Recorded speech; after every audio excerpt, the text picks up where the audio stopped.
Hello and welcome back to Community Connection. I'm Iowa City Mayor Bruce Teague.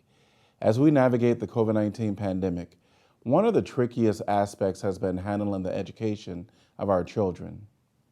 After starting the school year 100% online, the Iowa City Community School District is now operating in hybrid mode. Here to explain how that works and answer some common questions on the process is Interim Superintendent Matt Degner. Thanks for joining me, Matt. You bet. Good to speak with you, Mayor Teague. Yes, so lots been happening within the school district here in Iowa, and specifically within our community. So within the past 2 weeks, you're into the hybrid model, and so I wanted to just talk about how exactly has it been working within the first couple of weeks. Sure. So thank you, and thanks for the opportunity to speak with you again. Our hybrid model, it's been great. The first thing I'd say, it's just been great to get kids back into the school building and have teachers back in our buildings. Of course, we wanted to be very cautious on that and make sure we felt that it was a healthy and safe situation for all involved. And so with our hybrid model, we have students on a rotating basis, either come in 2 days a week or 3 days a week, depending on their cohort. And they're divided into an A or a B cohort by last name, alphabetical last name. And so the students receive those 2 or 3 days of in-person instruction and then have asynchronous learning times on those other days that they're not in physical attendance at school. And so it's been an adjustment for everyone. Of course, only having access to the students 2 or 3 days a week, but obviously it's an improvement on having to have everybody in a fully online experience. And so I think that staff has been great. They've worked super hard to help get us to this point. And of course, we just want to say thank you to our families and students that have also been patient and trying to work with the ever evolving nature of our COVID pandemic situation here locally in Iowa City and how the school district's been responding to that. Will you lay out the changes that you all have made within the classroom during this time to ensure that the environment is safe for students? Sure. So there's a few different things happening.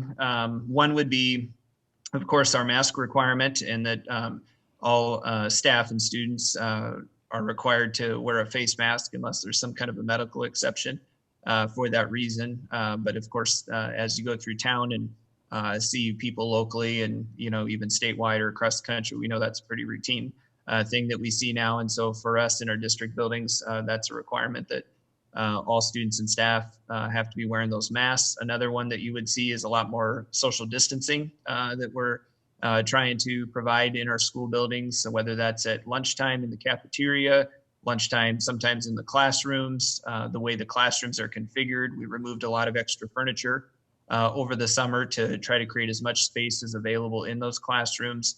And then even the position of the desks and the space between the desks that you would see in our classrooms is different. And then, of course, just fewer students in there. It kind of feels different. While it's good to have the kids and the teachers back, it definitely does feel different because there's vastly smaller numbers of students in our classrooms on a daily basis, which again provides for that social distancing aspect. But we've looked at things like transitions between trying to eliminate as many of those as we can.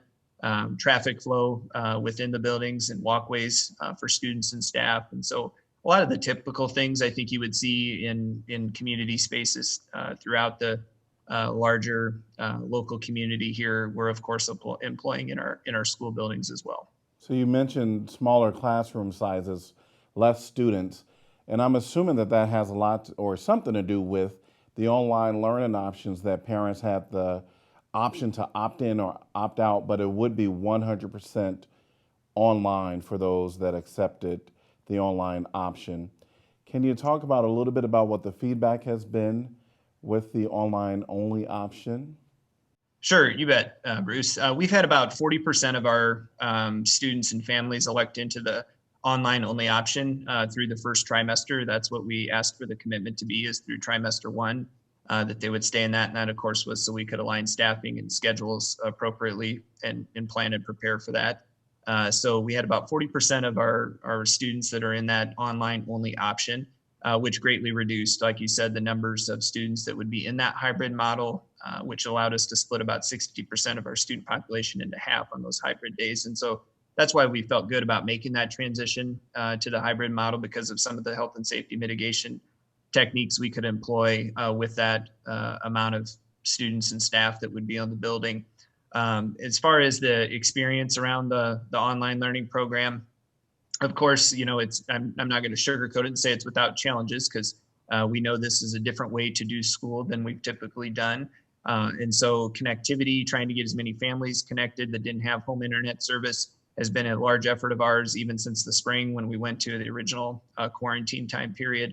And then engaging students in that instruction, and staff trying to have the necessary professional development time to prepare engaging high-level lessons to connect with their students over Zoom when they do have those synchronous learning times and they're engaging with them. And so, we listen to all feedback, positive and negative, but I think we've hit a nice routine with our online learning experience, and we have teachers and administrators in that program that have done a tremendous job for us, trying to make that experience as high level as it can.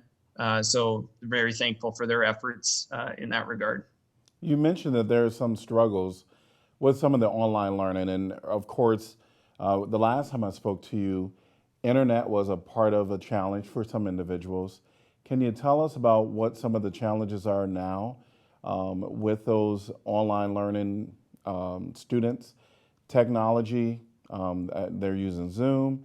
If you can just talk a little bit about that, because I know the district want to ensure that there is no student left behind. Yeah, exactly. And that's really been our philosophy as we went through this, is that we want everyone engaged to the highest level possible. We want high expectations for all. And so we really went a long ways to obviously make sure every student in the district is provided a Chromebook. I think we have 99% of our requests for internet filled. And so we've really worked really hard on the infrastructure end. And then now I think what we continue to see is just the same efforts we would employ in a typical classroom to keep kids connected, engaged with instruction. And so whether that's making sure they're on time for their Zoom opportunities with their teachers or completing coursework, that all looks different when you're only communicating in a virtual environment. And so teachers and leaders, again, have looked for innovative ways to continue to communicate with their students, and then with their parents if necessary, and try to streamline that communication. I know secondary wise, if you have several teachers and you're seeing several messages from different teachers, trying to give our students strategies to keep track of that, and making sure our staff is doing that in a consistent and clear way. And then the same thing for the little ones, our K-6 primary students, trying to make sure that they can have a successful experience, but the ones that's not also dominated by screen time at home. Even though we're doing a PK-12 online learning program, we also know screen time has to be a consideration. And so some people have asked us, well, why can't they just Zoom into their classes all day and have that? Well, we found out the best practice, and when we did research on this over the summer, was that it is not good for our kids to sit in front of a screen and in front of a computer for 7 to 8 hours a day. And so we've tried to mix that with appropriate screen time interaction with their classmates and with the teacher, but also recognizing that some of that work needs to be done asynchronously and some independent practice, and then coming back together for those group opportunities. And so, I think that's part of the challenge, is just keeping that flow moving and hitting a rhythm. And I think that's a big component of what we've started to see happen here in the last 2 weeks, is a rhythm has started to be hit with the online learning program, and for teachers and for students and families. Sure, and I know that for some of those individual students, it's probably across the gamut, their experience and the type of help that they need. I know my nieces, I just talked to them this weekend, and they're doing the online learning option, and for them, it's been a success. The gym is a little bit, PE is a little bit weird for them because they have to, exercise in front of the computer, but it's one of those things where it's an adjustment nevertheless. Another question I have is related to the COVID-19 matrix, because you have students that are online as well as some in the classroom. How did you all come about the numbers for the matrix, and what is it exactly? So our metrics and matrix we developed here locally in consultation with our local health department, Johnson County Public Health. and then really with recommendations that you would see from the CDC. And so part of our challenge was some of the guidance that we received from the Department of Ed and the state of Iowa. For us, some of those numbers in the percentages seemed high compared to what we had seen in other states. And so locally, we wanted to have a second set of numbers that we would also use to guide our decision making. And it seemed more reasonable when we did research from across the country and with some of our health partners here locally that we would have some limits that would look a little bit different than the state. And so for us, when we would consider a full on-site approach would be if we'd see that sustained 14-day positivity rate below a 5%. And we've talked about that the time we would consider a transition for that would be at the trimester. And so for us to plan and prepare to have the necessary staff and again, adjust our health and safety efforts, we really felt like we needed to see that for a period of time, and then we could make that transition at the trimester. In the 5 to 9% positivity rate, we're in the hybrid mode, and that's the mode we're in right now. And so while our Johnson County numbers have been down closer to that 5%, we know that over the summer, they also hovered in that 5 to 9% range or even higher than that at times. And then, of course, when they would get to above 10% or above, then we'd be looking at some more of the online approach to instruction. And so we're thankful that our numbers have went down after that initial spike that we saw in mid-August, and that we've been in a range that we consider more safe than obviously what that range was. But it's really a tool that just helps us guide the conversation to know if we would have a problem spot at a building or in the district about when we should be considering some type of a transition of learning models to give us a guidepost as we work through the school year, instead of just going on a feeling or maybe some sporadic numbers that come in. We want to see some consistency, and we also want to be transparent with the community about how those decisions would be made and when we would be looking to make those switches. And you have a COVID-19 dashboard that people can go to and look at both the county and the school numbers. Is that correct? Yeah, just from our district website, if you go to our COVID-19 tab on the webpage, you would find our COVID-19 dashboard that includes kind of our percent positive for our student population and for our staff group. And it also includes our amount of quarantined individuals that are experiencing quarantine during this time. And then if we would have any buildings that would be closed or groups that would be shut down due to a COVID concern, that data is also listed there along with the Johnson County positivity rate. So that's kind of a one-stop shop for people to get an accurate picture of what's going on in the county, at least from a high-level view, and then a little bit further drilled down in the district in regards to students and staff. I think for parents, this would be a great resource for them to go and just look at what the numbers are, because you'll have it there, and it'll kind of give them an indication of what that could mean, at least within our community, at the how much COVID positivity rate is here. Well, I think that's a great point, Bruce, and it also lets us track a little bit about what would change or what might not change with kids being in the school building. And so that's an important part for us too, with students and staff back in our schools, to know we have a baseline that we've been working from, and then how does that change with kids and adults interacting in our schools, or how does it not change? And so we think it's a great tool as well, and one we're hopeful we can continue to provide and just share the best information we have with the community. So I know that Governor Reynolds did announce that the state will be breaking with the CDC about some of those that are in close contact. When we're talking about contact tracing, in the past, the CDC has kind of talked about quarantining those that are close and that type of stuff. Can you talk a little bit about what the district is doing in relationship to those that come in close contact with someone that tests positive for COVID? Yeah, we are not breaking with the CDC on that end. And so we referred the governor's new guidance to our health and safety team that's been with us since we started our return to learn planning. And as they looked at that, the recommendation that came out of that team that we took to the board, the last meeting on this topic was to stay with our current health and safety protocols around quarantining. And so our guidance still remain consistent with the CDC's about when students or staff would need to be quarantined due to a exposure event. And so we feel like that keeps us the most healthy and safe as possible. And so we're going to stay with those recommendations for this time. I know it's no easy task for you and the board to be navigating all of this. So thank you for all the work that you're doing.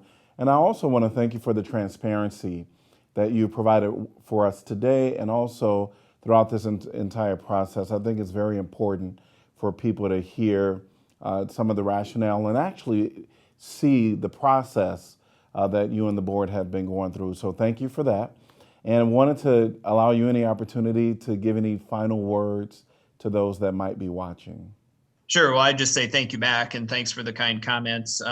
We know it hasn't been easy, and we know this is a especially big challenge for our families that we've been coexisting in this environment, for a significant period of time now, 7 months, with dealing with COVID in our local county, and so that starts to wear on people. I mean, it starts to wear on us emotionally. It starts to wear on us physically. Our interactions are different, and so we know that all of those things are real, and we know people have jobs that they're trying to get to, and they're trying to balance doing school different. And I think just some recognition that none of us wants to be in this situation. Nobody asked to be in this situation, but we're all doing the best we can to navigate it. And really our only, our primary motivation in the district is try to keep our employees safe and our students safe.